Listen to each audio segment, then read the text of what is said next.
Kelanchal times, हर खबर पर हमारी नजर। भागलपुर पिरपेटी न सिर्फ बिहार का बल्कि ईस्टर्न इंडिया का सबसे बड़ा इन्वेस्टमेंट और इंडस्ट्रियल हब बन जाएगा। भागलपुर के डीएम डॉक्टर नवल किशोर चौधरी ने बताया कि फिलहाल 29,000 करोड़ का निवेश हो रहा है। इसके अलावा भारत सरकार की कई बड़ी परियोजना पाइपलाइन में है। निकट भविष्य में न सिर्फ पिरपेटी, न सिर्फ भागलपुर बल्कि संपूर्ण बिहार के कुशल और अकुशल युवाओं के लिए रोजगार का बड़ा केंद्र बन जाएगा। डीएम ने बताया कि बहुत जल्दी 29,000 करोड़ के पावर प्लांट प्रोजेक्ट का पीएम साहब के हाथों शिलान्यास की संभावना है।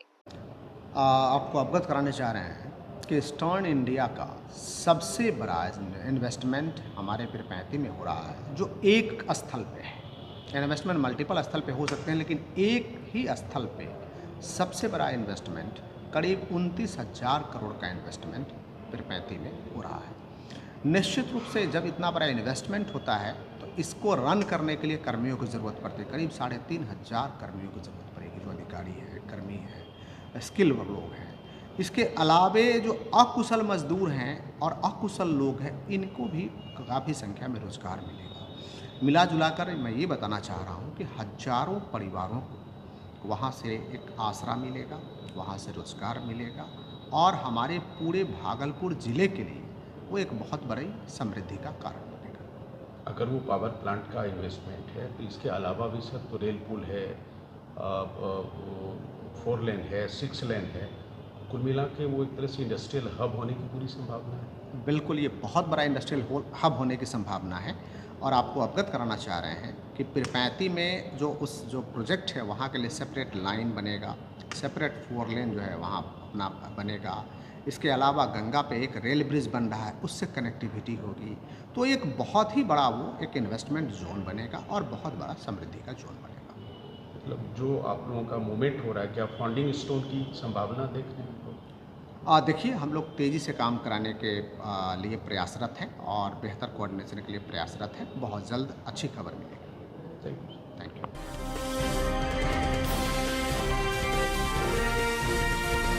केलांचल टाइम्स, हर खबर पर हमारी नजर। भागलपुर जिले के मलिकपुर दियारा से एक अर्धविक्षिप्त युवक से लापता होने की खबर ने परिजनों की चिंता बढ़ा दी।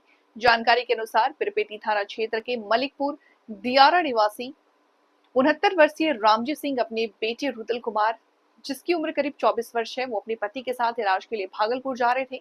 दोपहर करीब 3 बजे वे लोग बेरोनी पैसेंजर से शिव नारायणपुर स्टेशन पहुंचे। रात अधिक हो जाने के कारण वे मथुरापुर नवटोलिया स्थित अपने दामाद मुन्ना सिंह के घर रात्रि विश्राम के लिए चले गए। घर पहुंचने के कुछ देर बाद रुदल कुमार ने वॉशरूम जाते समय दामाद मुन्ना सिंह को लेकर बाहर गए, जिसे लेकर उसी दौरान अचानक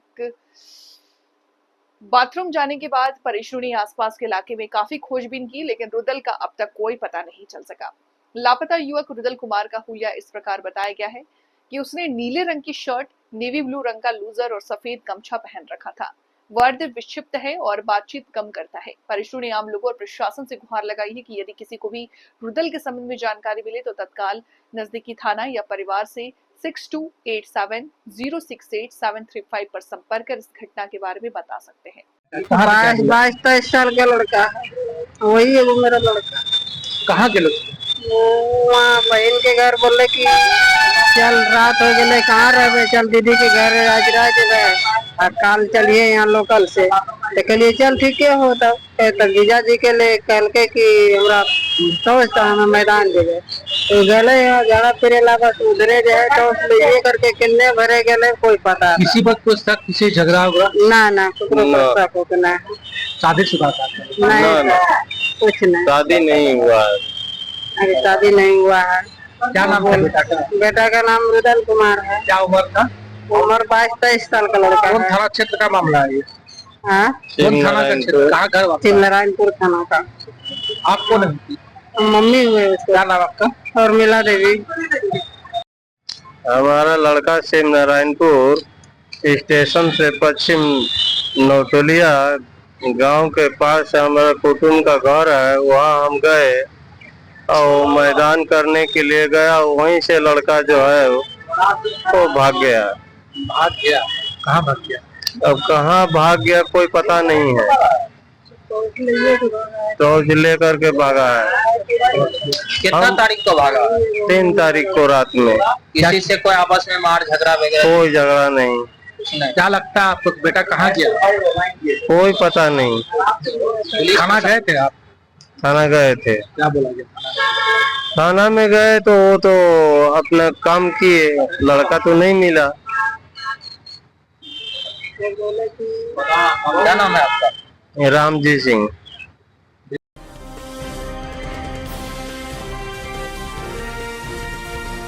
केलांचल टाइम्स, हर खबर पर हमारी नजर। भागलपुर बब्बरगंज थाना क्षेत्र के मोहद्दी नगर कागजी टोला में मारपीट और धमकी का मामला सामने आया। एक महिला ने झाड़ू दास नामक व्यक्ति पर गाली गलौज, मारपीट और जान से मारने की धमकी देने का गंभीर आरोप लगाया है। पीड़िता तेतरी देवी ने बताया कि कल देर रात झाड़ू दास उनके घर पहुंचा और कहा कि उनका बेटा जेल में है, जमानत कब करवाएगी। इसी बात को लेकर के विवाद शुरू हो गया। तेतरी देवी के मुताबिक जब उन्होंने विरोध किया तो झाड़ू दास गाली गलौज करने लगा और उनके बड़े बेटे बजरंग दास पर गला दबाकर फाइटर से वार कर दिया। बीच बचाव करने पहुंची बेटी मुस्कान को भी मारपीट का शिकार होना पड़ा। आरोप है कि झाड़ू दास खुद को थाना का आदमी बताता है और निर्दोष लोगों को फंसाकर जेल भेजने की धमकी देता है। तेतरी देवी ने बताया कि इस पूरे मामले को लेकर के वो बब्बरगंज थाना गई, लेकिन वहां उनका आवेदन स्वीकार नहीं किया गया। फिलहाल पीड़ित परिवार न्याय की गुहार लगा रहा है। क्या मामला क्या था?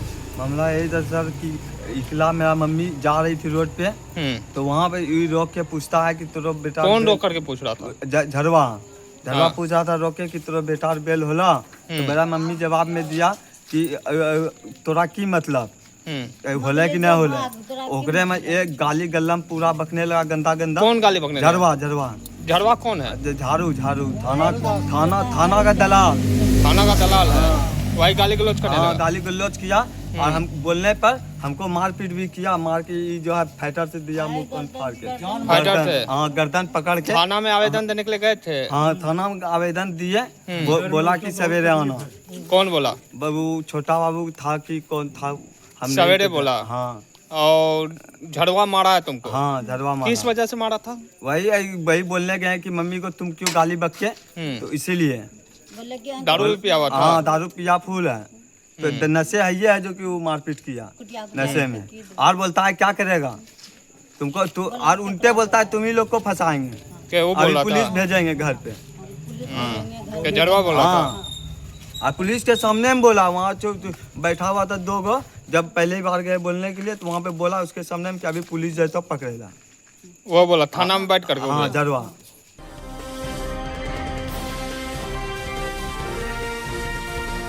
केलांचल टाइम्स, हर खबर पर हमारी नजर।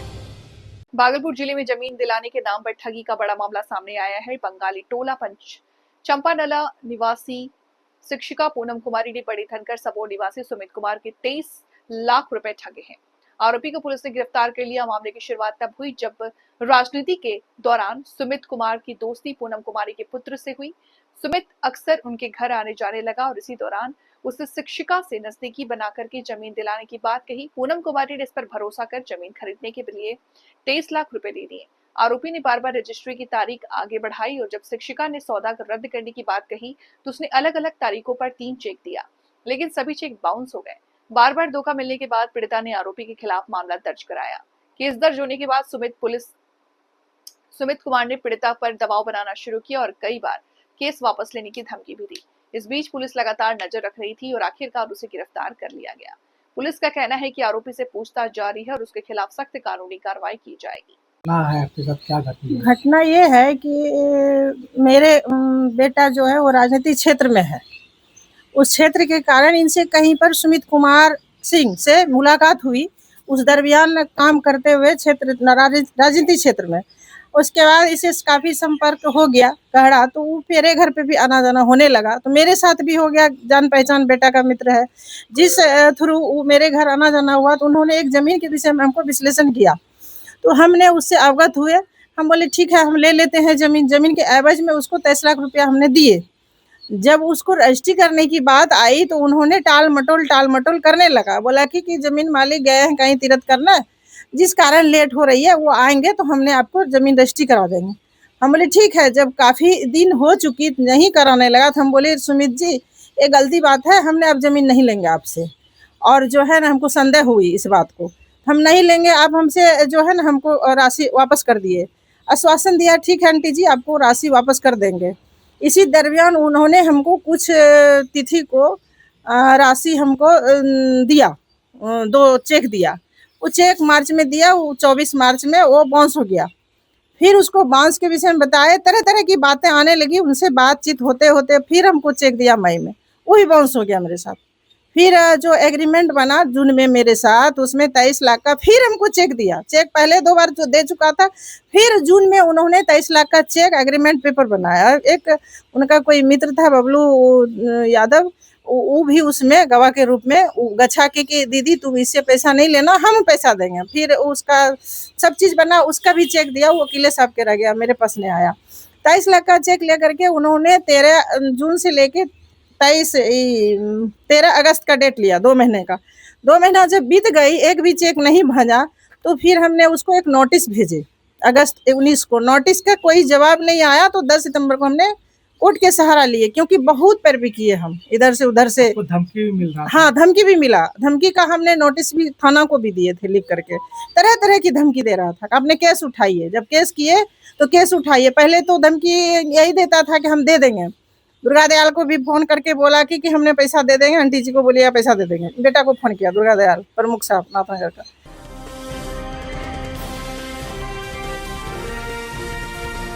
केलांचल टाइम्स, हर खबर पर हमारी नजर। भागलपुर में एक विवादास्पद घटना सामने आई। शहर के स्टेशन चौक पर कुछ युवकों द्वारा फिलिस्तीन का झंडा लहराया गया और इस दौरान इजराइल मुर्दाबाद तथा फिलिस्तीन जिंदाबाद के नारे लगाए गए। इस घटना ने राजनीतिक माहौल को गरमा दिया है। भारत सरकार के पूर्व केंद्रीय मंत्री और भाजपा के वरिष्ठ नेता अश्विनी कुमार चौबे ने इसे गंभीर मामला बताते हुए कड़ी प्रतिक्रिया दी है। उन्होंने कहा कि फिलिस्तीन और पाकिस्तान जैसे देश आतंकवादियों को शरण दे रहे हैं। ऐसे में उनके समर्थक में झंडा लहराना और नारेबाजी करना देशद्रोह की श्रेणी में आता है। चौबे ने मांगा कि प्रशासन तुरंत इस घटना में शामिल युवकों की पहचान करे, उन्हें गिरफ्तार करे और कड़ी से कड़ी सजा दे। उन्होंने ये भी कहा कि इन युवकों के पीछे जो भी लोग ये संगठन है, उन तक भी पुलिस को पहुंचना चाहिए और कानून के अनुसार कार्रवाई करनी चाहिए। अश्विनी चौबे ने चेतावनी देते हुए कहा कि ऐसी घटनाएं समाज में तनाव और वैमनस्य पैदा करती है। उन्होंने 1989 में भागलपुर में हुए सांप्रदायिक दंगों का उल्लेख करते हुए कहा कि उस समय भी बड़ी संख्या में निर्दोष लोग मारे गए थे। इसकी पूरी जिम्मेदारी कांग्रेस पार्टी पर थी। उन्होंने कहा कि आज एक बार फिर कांग्रेस और राजद मिलकर के बिहार की शांति और भाईचारे के माहौल को बिगाड़ने की साजिश रच रहे हैं, क्योंकि विधानसभा चुनाव नजदीक है। चौबे ने कहा कि ये कृत्य न केवल देश के कानून के खिलाफ है, बल्कि सनातन संस्कृति और सामाजिक सौहार्द पर भी सीधा आक्रमण है। भागलपुर और बिहार की जनता इस तरह की साजिश को समझती है और समय आने पर कांग्रेस तथा राजद को इसका जवाब जरूर देगी। उन्होंने प्रशासन से सख्त कदम उठाने की अपील की और कहा कि अगर दोषियों को समय पर गिरफ्तार कर विधि सम्मत कार्रवाई नहीं की गई तो ये राज्य की शांति के लिए खतरा साबित हो सकता है। आज जिस प्रकार भागलपुर में और वहाँ के रेलवे स्टेशन के कैंपस में कुछ अवांछनीय ऐसे अपराधी छवि के लोग वहाँ पर फिलिस्तीनी झंडा लेकर के उसको लहरा रहे हैं और किस प्रकार से वो इज़राइल मुर्दाबाद कर रहे हैं और फिलिस्तीनी जिंदाबाद, यह निश्चित रूप से इस बात का द्योतक है कि फिलिस्तीनी का झंडा जिस प्रकार से भारत में बिहार के भागलपुर में फहराया गया, यह अत्यंत दुर्भाग्यपूर्ण है। ऐसे लोग जो पाकिस्तान और फिलिस्तीनी पूरी तरह से आतंकवादियों का समर्थक देश रहा है, ऐसे आतंकवादियों को इन लोगों ने बराबर दिया है। मुझे लगता है कि ऐसे तत्वों को अविलंब पुलिस छानबीन करके अविलंब गिरफ्तार करे, जो भागलपुर और पूरे बिहार का माहौल बिगाड़ना चाहती है। आज से कुछ वर्षों पहले 1989 का दंगा सबको याद है कि कांग्रेस ने किस प्रकार से 89 का दंगा एक षड्यंत्र पूर्वक रचने का काम किया था। फिर इस माहौल को बिगाड़ने का, भाईचारे को, सामाजिक सद्भावना को बिगाड़ने का एक साजिश है और ये सनातन पर आक्रमण करने का जो साजिश कांग्रेस और राजद का है, ये चकनाचूर हो जाएगा, इनके मनोबल को तोड़ा जाएगा। इसलिए सरकार को अविलंब और जिला प्रशासन पूरी मुस्तैदी के साथ ऐसे तत्वों पर ध्यान रखे, निगरानी करे और अविलंब गिरफ्तार कर कड़ी से कड़ी सजा दें जो फिलिस्तीनी झंडा फहरा रहा है।